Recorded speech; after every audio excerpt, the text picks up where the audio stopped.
Southeast London moved fast for money and slow for punishment. The crawler lived by the clock on a cracked phone screen, pick-up windows, drop-off timers, late penalties. Nights were a blur of red lights and wet roads, council estates smelling of chip fat and damp, and door buzzers that never worked the first time. After the multiverse fracture, the city felt slightly off, like a buffering video. Station displays blinked, traffic lights misbehaved. CCTV exports came back with clipped gaps that security blamed on bad firmware. The first time time truly bent happened under the too-near new crossgate.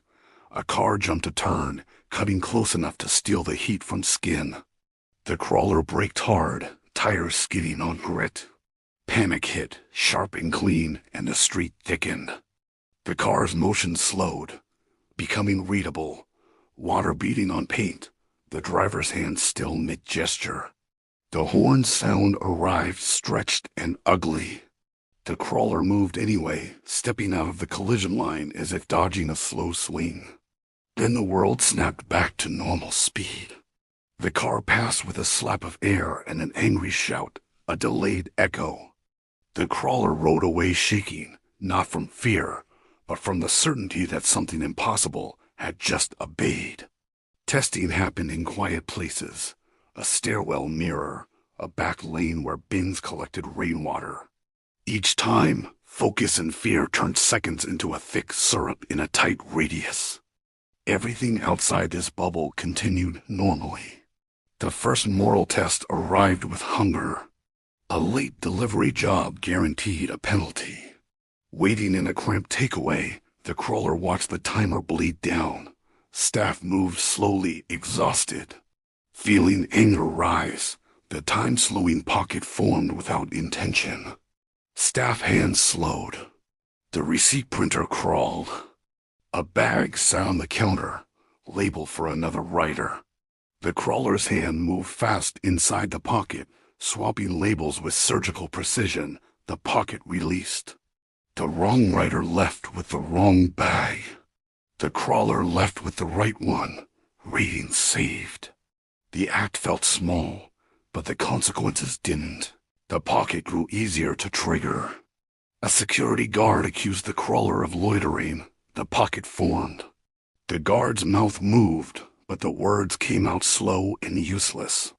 The crawler slipped past, feeling the sick satisfaction of winning without force.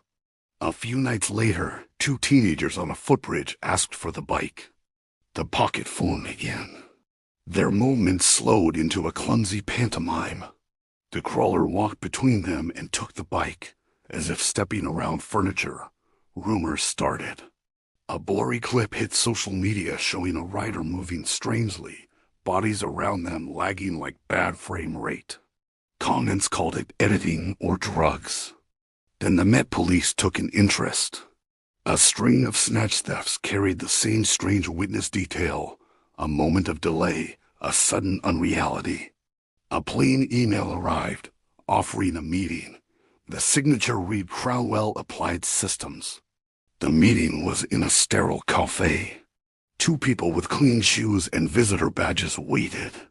Crowell described use cases: crowd dispersal without batons, suspect containment without tasers. They offered legal cover and a salary that would end delivery work forever. The crawler refused. Ownership smelled like a cage. Cromwell didn't threaten. They simply slid a printed pack across the table. It contained a timeline of theft reports and two grainy but recognizable still frames of a bike and a face. The cover said, "Evidential bundle draft. Cooperation or prosecution." The pocket formed in the cafe out of instinct. The crawler stood and moved toward the exit. But Cromwell was prepared. A small device flashed a dull light, and the pocket stuttered, thinning at the edges. Time wasn't fully owned anymore. The crawler ran anyway, out into traffic. The escape ended on a packed platform at London Bridge Station. Panic spiked. The pocket bloomed wide, wider than ever, spilling over strangers. People lurched mid-step. A man with a suitcase toppled over. A woman missed a pole because it moved too slowly. A child's cry stretched into a long, wrong sound. The pocket snapped shut. Bodies completed their movements all at once. Someone hit the platform hard. Another stumbled toward the yellow line. The crawler didn't look heroic. The crawler looked like the cause. By the time rain hit the street outside, the narrative was set. A public safety incident, a threat to manage, a capability to contain. Cromwell would only need paperwork now. What happens when your power makes you a public enemy? Find out in the next episode. Don't forget to like this video and subscribe for more.